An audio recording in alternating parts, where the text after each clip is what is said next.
It was a Tuesday night. Nothing dramatic, nothing special. I was home early, dinner was done, dishes were in the sink, and Carol was upstairs getting ready for some client dinner she'd told me about just that morning.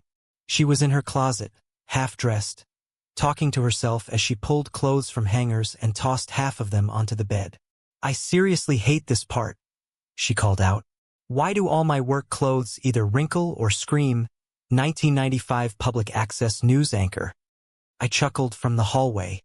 "Because you refuse to go shopping until something literally falls apart in public?" She gave me a tired smirk as she passed the doorway in her robe. "Keep being cute and I'll make you go with me next time." It was one of those moments, light, routine. But I remember it now like it was framed in glass, frozen just seconds before the ground shifted beneath my feet. She called out again while blow-drying her hair. "Can you do me a favor?" She yelled over the noise. "I forgot to send that deck to Claire, and she's presenting at dinner. It's in my work email, the draft's already open on my laptop. Just hit send." "Yeah, okay," I said, already halfway into our room. Her laptop was open on the edge of the bed, angled just slightly away like she'd been sitting there minutes ago. The screen was still glowing, and I could see her email pulled up exactly how she said. An unsent draft sitting open, subject line, Q4 pitch Claire slides. She wasn't lying about that part. I moved the mouse to wake it up fully, squinting at the brightness. Then it happened. A FaceTime notification slid across the screen like a paper cut you don't feel right away. "Jeremy's ready again. Just say the word speech balloon." My body stilled. My finger hovered above the trackpad, but I didn't move. It was so quick, so subtle. A name and a sentence. That's all it took. My chest tightened. Jeremy? The phrasing wasn't work-related. It didn't sound like some AI bot's default message. There was a tone to it. Playful. Familiar. Int asterisk mate even. And the word again.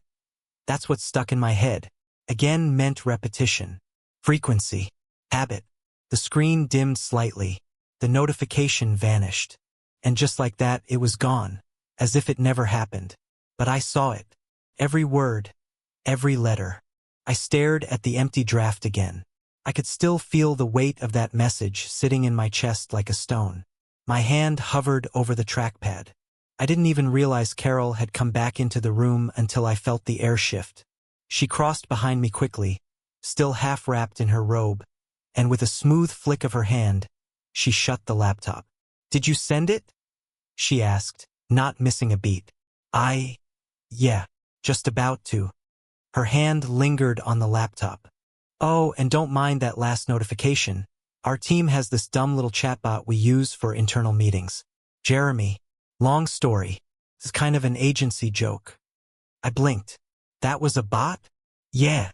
She smiled, but it was just a little too casual. "It's a Zoom add-on. Someone set it to send reminders like that." Honestly, the humor is so juvenile. Jeremy's ready again. Like he's a guy waiting on a date. We're all sick of it, but nobody's bothered changing the settings. I let out a breath I hadn't realized I was holding. Weird bot name. Yeah, well, you know how creative teams are. Everything's gotta be ironic. She pulled her dress from the closet and turned away to change. Just like that, it was over. Subject closed. I wanted to believe her. God, I wanted to believe her. I didn't want to be the guy who second-guessed every detail in his marriage. I didn't want to be suspicious, paranoid, or insecure. I wanted to be steady, trusting. So I did what she expected me to do. I nodded. I hit send on the email, closed the tab, closed the laptop, and then I walked out of the room like I hadn't just seen something that made my gut twist. But I couldn't stop thinking about it. About the timing, the phrasing, the way she moved so quickly to explain it. I've known Carol for 15 years. I know when she's smooth-talking. I know when something doesn't sit right. That message didn't feel like a bot. Bots don't wink at you. Bots don't use words like "again" in that tone. Bots don't leave you with a pit in your stomach that follows you down the hallway. And that wasn't the first time I'd heard the name Jeremy. 3 weeks ago, we were at a bar with a few of her coworkers after some fundraiser event. She was tipsy, loose, laughing more than usual. Someone, a guy with rectangular glasses and a long beard, made a joke about Carol being Jeremy's weakness. Everyone laughed, even her. I'd asked, "Who's Jeremy?" She waved her hand. "Just a guy from Creative. Total chaos machine. You'd hate him." Then she changed the subject. I remember that now. I remember the way she wouldn't quite meet my eyes. I remember how she changed the subject to ask if I wanted another beer. I remember not pushing it. I should have pushed it. Later that night, she fell asleep on the couch. Her phone buzzed once. A text that lit up for half a second before the screen went dark. I only caught the first word, "still." But that was enough to make me wonder. Now, that same feeling was back. That same sinking realization that I'd been brushing things off, telling myself I was overthinking, being too sensitive, as Carol liked to say when she was tired of explaining herself. Back then, I told myself it was my own insecurity. But this time felt different. I went downstairs while she finished getting ready, poured myself a glass of water I didn't need. I just stood there at the kitchen counter, staring into the sink, the silence in the house louder than usual. She came down a few minutes later looking stunning. Black dress, heels, hair pulled back just the way she knew I liked it. "How do I look?" she asked, spinning half-heartedly. I gave her a smile that didn't quite reach my eyes. "Great, like always." She leaned in and kissed my cheek. "Don't wait up. It might run late." And then she was out the door. The house felt colder after that. Still, like something had shifted and I couldn't unfeel it. I didn't touch her laptop again that night. I didn't scroll her texts. I didn't dig. But I also didn't sleep. Because no matter how many excuses she gave, no matter how casual her voice sounded, I knew that message, that one little line, was never meant for me. And whatever Carol was doing behind that screen, she wasn't just playing along with an office joke. She was responding to something real. Something that had already beg asterisk N. Something that didn't include me.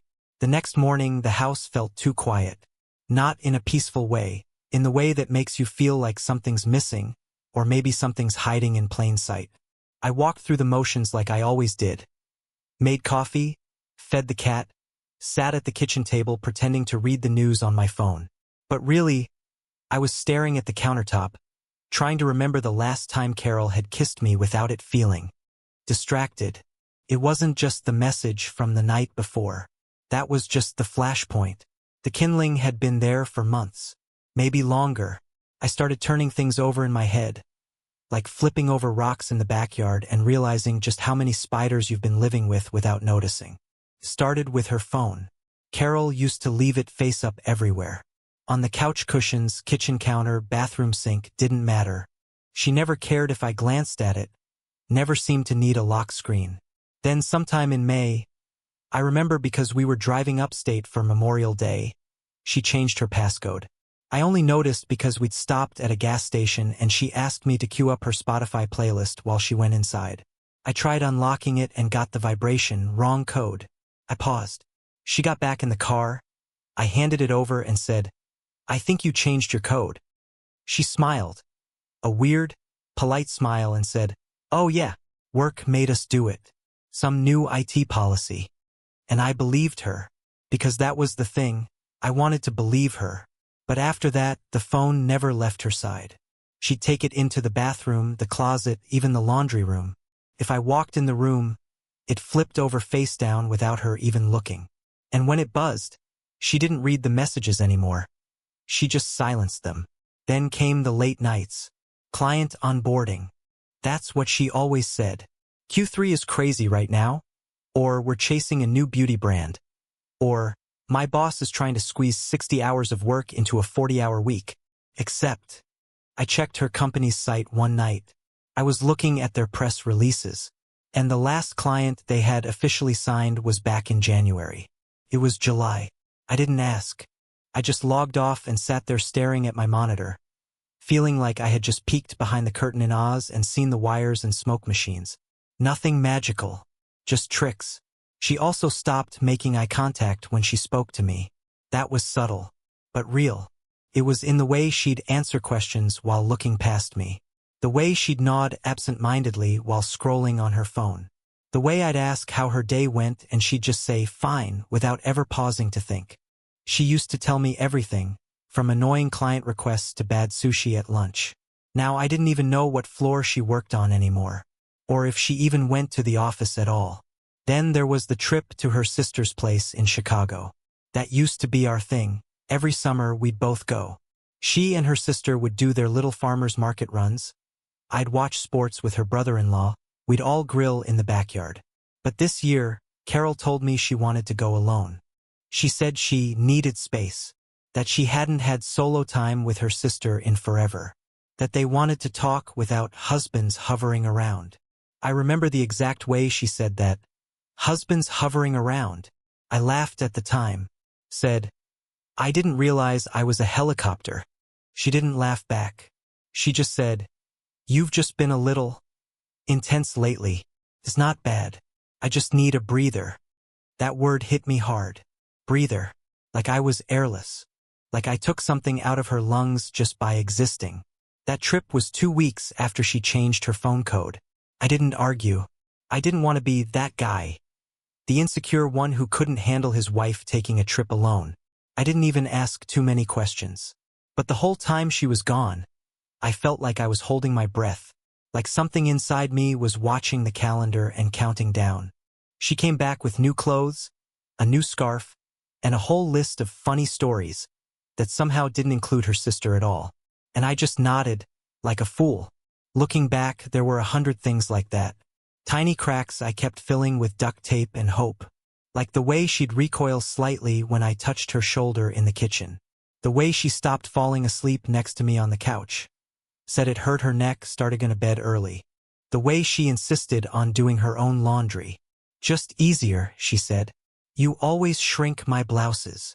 She hadn't worn blouses in weeks. She wore dresses. Dresses I hadn't seen before. Dresses with cuts I didn't recognize and heels that didn't match the restaurants she claimed to be going to. One night, I asked her, half joking, you dating someone new I don't know about? She smiled. A soft, practiced smile.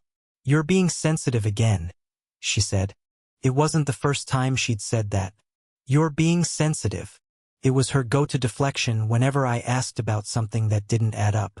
Like I was the one creating problems just by noticing. And for a long time I let that work.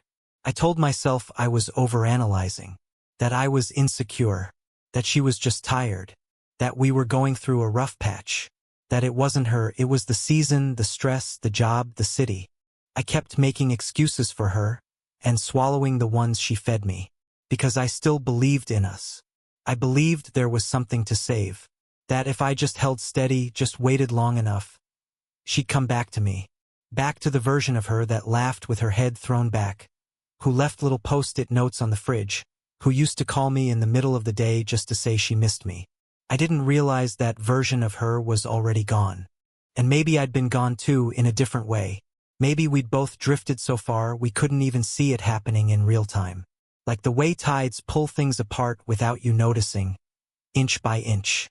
But still, you don't expect the person who once swore they'd stand beside you for better or worse to start hiding parts of themselves from you. You don't expect to feel like a stranger in your own house. You don't expect a FaceTime notification to undo years of trust in one sentence. And yet, that's exactly what happened. I found myself playing detective in my own life, but without the confidence to confront anything yet. I wasn't ready to be right, because if I was right, it meant the life I thought I had was already over. So I waited, watched, noticed, counted the nights she came home late, how many times she said work dinner, and how often it lined up with her dressing like she was going on a first date. I kept a quiet tally in my head. And every time I told myself, just one more chance, just one more explanation. But the truth was, I had already started grieving her. The real her. The one who used to open up without prompting, who used to fall asleep with her head on my chest, who used to tell me everything. I hadn't seen that version of Carol in months. I just hadn't wanted to admit it. Not until now. It was supposed to be a normal day. No drama. No explosions.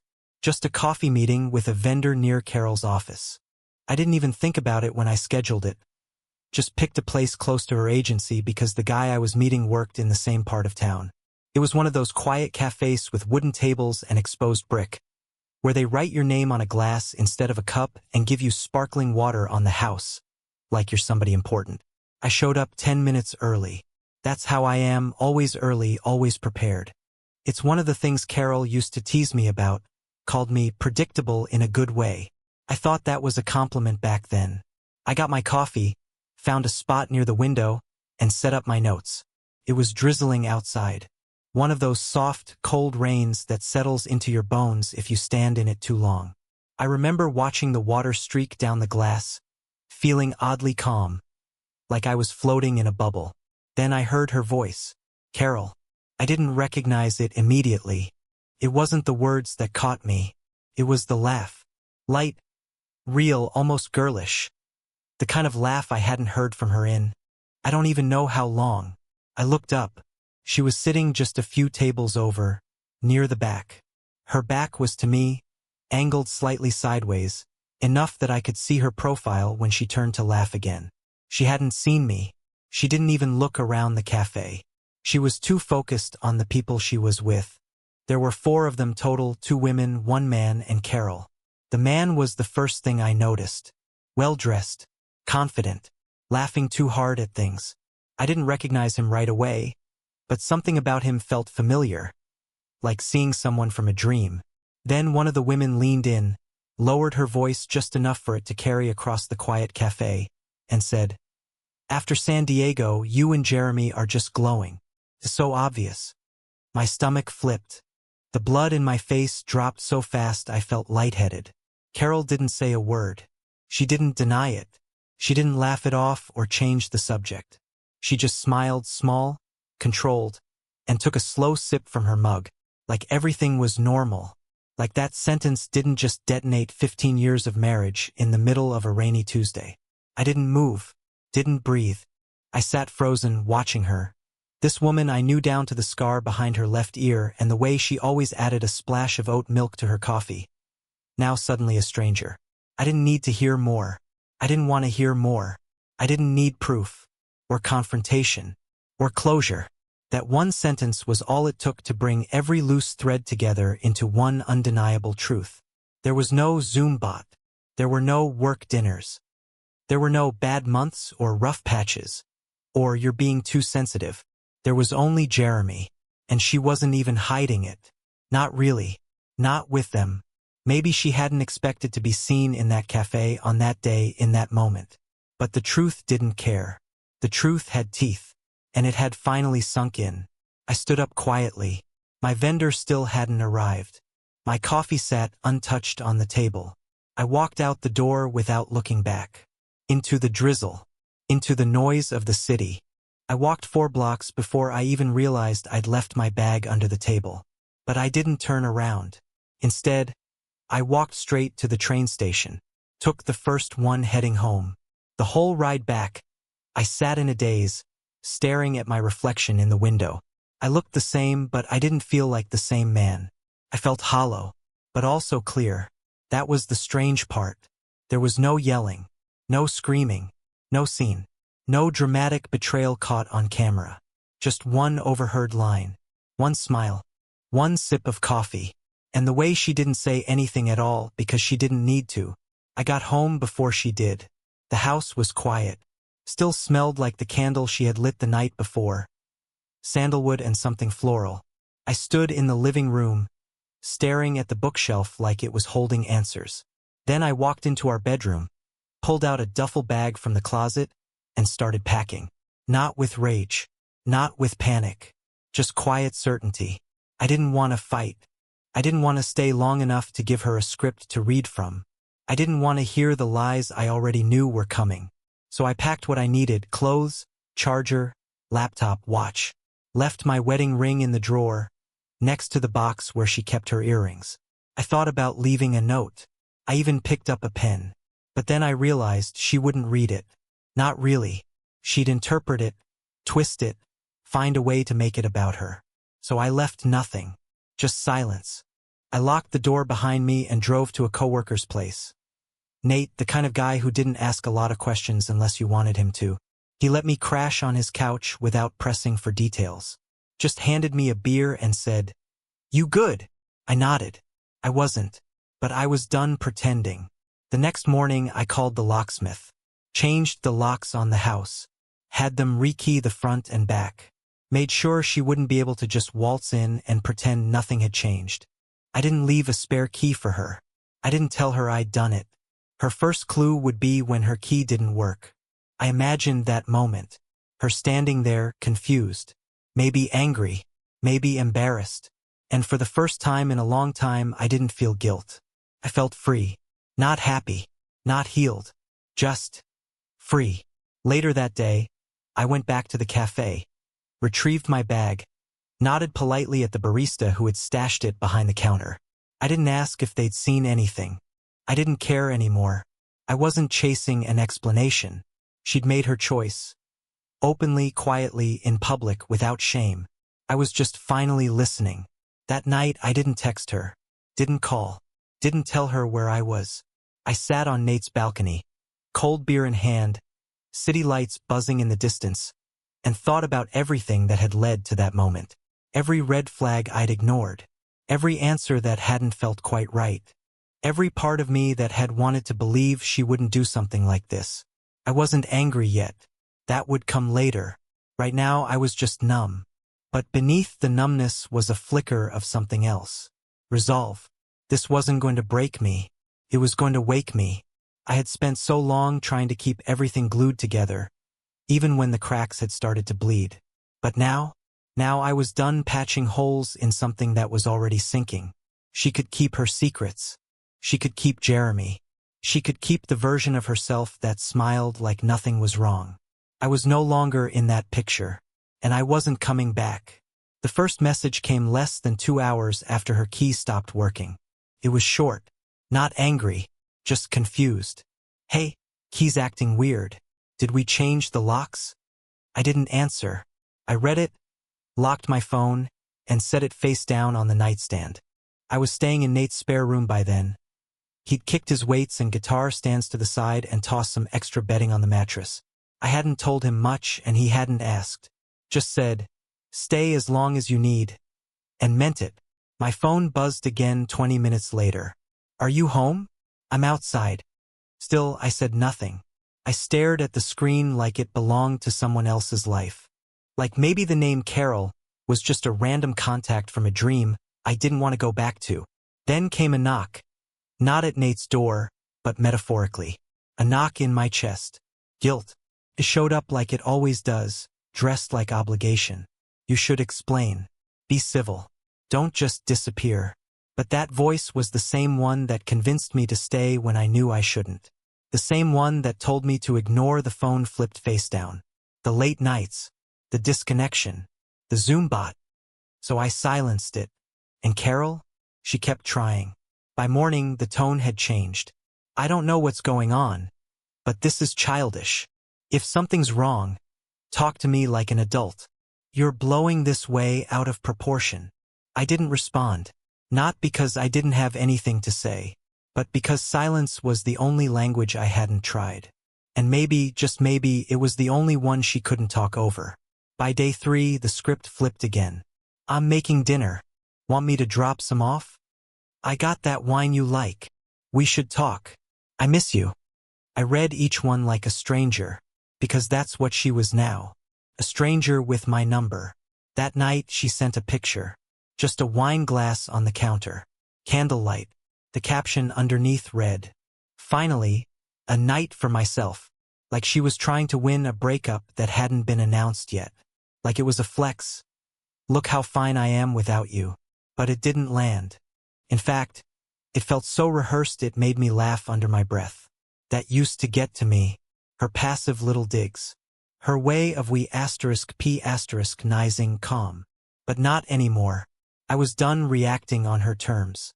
So for the first time since I'd walked out, I responded. I sent a single message. "How's Jeremy?" The dots popped up almost immediately, then vanished. Then came the silence. A different kind this time. Heavier. Not just from me, but from her too. No more pictures. No more invitations. Just nothing. But not for long. 12 hours later, the dam broke. Wow, so you've been spying on me? What happened to trust? I can't believe you would accuse me of something so disgusting. I told you it was a bot. You're paranoid. This is emotional abuse. It was every card in the deck, thrown in rapid fire. First outrage, then defense, then guilt-tripping, then playing the victim. Everything but what I was actually waiting for. An apology. She never said, "I'm sorry." Not once. Just deflections. Excuses. Gaslight in bulk. And honestly, I was tired. Tired of trying to prove that I wasn't crazy. Tired of trying to meet her halfway on a bridge she'd already burned. Tired of playing husband to someone who treated honesty like a hobby she outgrew. So I didn't reply. I left the messages on read. Because I had read them. And I'd read between the lines too. She wasn't talking to repair anything. She was talking to control the narrative. To keep the show going. And when I refused to play my part, she panicked. The next day, she tried calling. 10 times. Then she tried my sister. Yeah. My sister. I got a text from her mid-morning. "Hey! Carol just called me. Said you two had a fight and she's worried. What's going on?" I stared at the screen, rage buzzing behind my eyes. But instead of exploding, I just called my sister and said what needed to be said. Tell her I'm safe. And tell her not to use my family to get around my silence. She got quiet on the other end. Then said, "Got it." That was the beginning of the unraveling. Because once Carol realized she couldn't guilt me into coming back, couldn't charm me, couldn't even reach me through the back door, her tone started cracking. That same afternoon, she sent a voice note. I didn't listen to it for hours. Just let it sit there. This tiny red bubble daring me to press play. When I finally did, I sat in Nate's kitchen with a mug of black coffee and my jaw clenched so tight it hurt. Her voice sounded tired, fragile, but still rehearsed, like someone trying to win a courtroom instead of someone trying to tell the truth. "I don't know what happened to us," she began. "I really don't. You've always been so stable, so kind. But lately you've become someone I don't even recognize. You disappeared. You changed the locks. You didn't even give me a chance to talk. And now you're accusing me of cheating? Over a joke message? Really?" She sighed, long and dramatic. "If you ever loved me, like really loved me, you'll talk to me. We don't just throw 15 years away over a misunderstanding. Please." Then silence.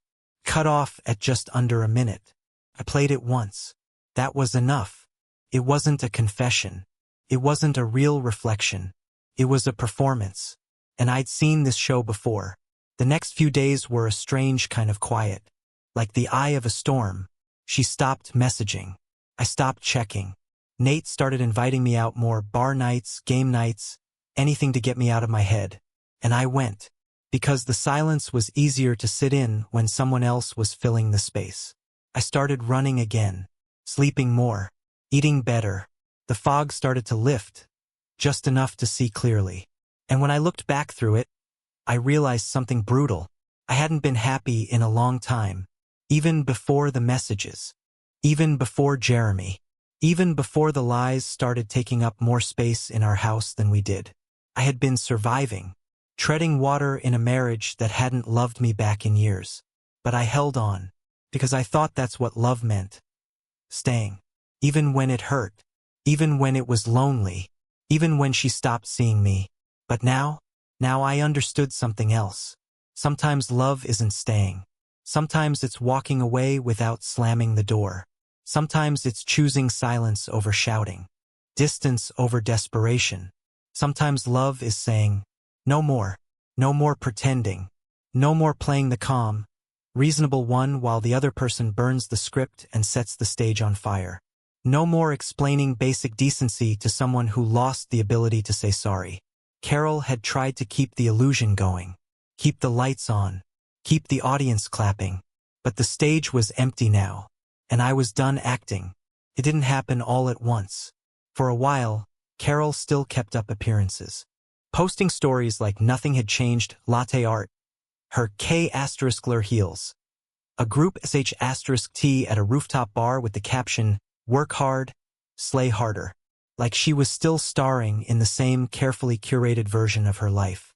One where she was the confident PR executive, glowing and thriving and totally unbothered. She didn't post about me. Not once. It was like I'd been edited out of the script completely. But real life doesn't care about social media. And eventually, the cracks started to show. It began with a call I wasn't meant to get. It was a Tuesday afternoon. I was in the middle of a Zoom call at Nate's place, still working remote while I figured out my next move, when my phone buzzed. Unknown number. Normally I'd ignore it, but something made me pick up. "Hey, Mark?" The voice was uncertain. Male. Early 30s, maybe. "Yeah. It's Ryan. I work with Carol. Sorry to bother you. I didn't I didn't know you two weren't." He trailed off. I sat up straighter. "What's this about?" "Oh, yeah, sorry. I figured I should give you a heads up. Someone leaked a video from the agency's holiday party. Carol's in it. With Jeremy." The name hit like a second wave even though I'd already braced for it. "Leaked it where?" "Online. Someone uploaded it to a private Slack group. It's making the rounds. I'm sure PR's already trying to clean it up, but, it's not a good look. I just thought you should know." I paused. "What's in the video?" He hesitated. "They're dancing. Close. Like really close. She's in that black velvet dress she wore for the pitch dinner last month. He's got his hand on her waist, and at the end he kisses her cheek." I swallowed, something tight coiling in my throat. Not jealousy, not even anger, just confirmation. "She said it was a bot," I muttered. "What?" "Nothing. Thanks for the call." He apologized again before hanging up. I sat there staring at the wall, listening to the hum of my laptop fan. Everything felt still, flat. Then, hours later, the messages from Carol started again. But not the cheerful, manipulative ones from before. These were different. The tone had changed. "They're saying I'm on leave, but it's not official. It's blown way out of proportion. It was a stupid dance. Everyone had too much wine. I need to explain." Still, I didn't respond, because I already knew what came next. Her downfall wasn't dramatic. It wasn't public-facing. It was slow and quiet and happening behind the glass of her own reflection. The image she'd worked so hard to polish finally starting to splinter. 2 days later, I got a letter. A real one. An envelope in my mailbox with her handwriting on it. Slanted cursive. Neat like always. No return address. I stood outside Nate's door for a minute just holding it. Part of me wanted to throw it away without reading it. But curiosity is stubborn. Inside was a single sheet of stationery, the kind she used when we first moved in together, before emails and text threads took over our communication. The letter wasn't long. No paragraphs of poetry. No teary declarations of love. Just this. I didn't mean for it to spiral. I just wanted to feel alive again. I read it twice, then a third time. That's all it said. No, I'm sorry. No real explanation.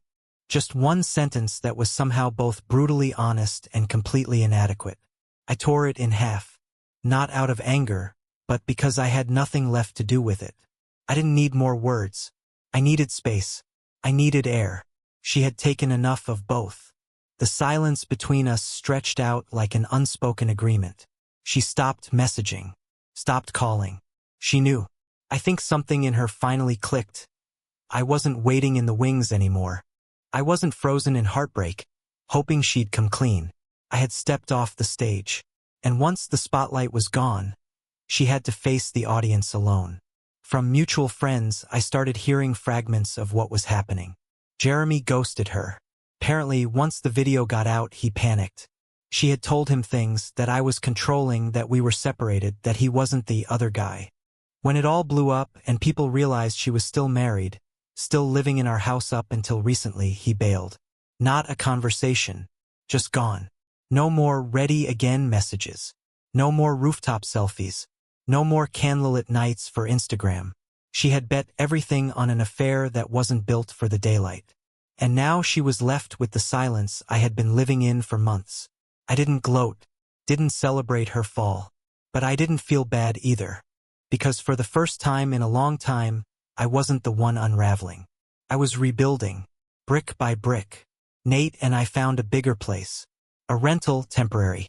But it had light. A back porch with room for a chair and a small grill. I started cooking again. Running in the mornings. Sleeping through the night. I saw a therapist.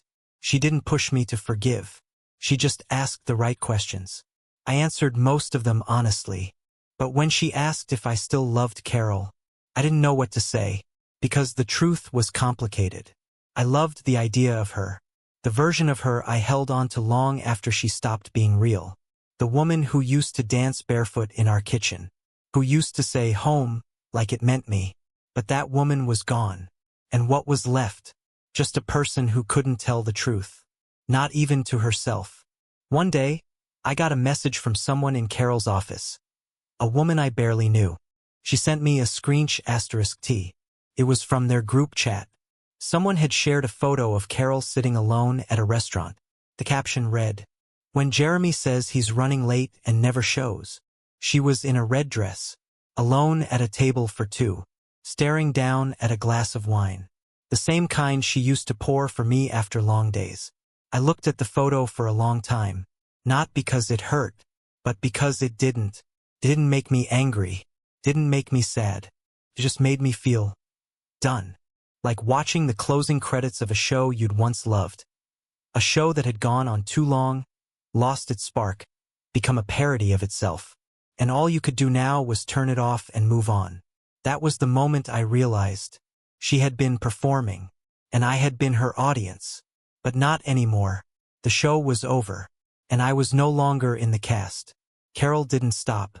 She reached out to my sister, even messaged my manager, spinning stories about how I was going through something and how it could all be fixed. But no one bought it. People had seen the change in me. The calm, the distance, the new way I carried myself. I started waking early, running again, speaking up when I used to hold my tongue. I wasn't the man who waited for her to choose me. That version of me didn't exist anymore. Then someone from her circle sent a video. She was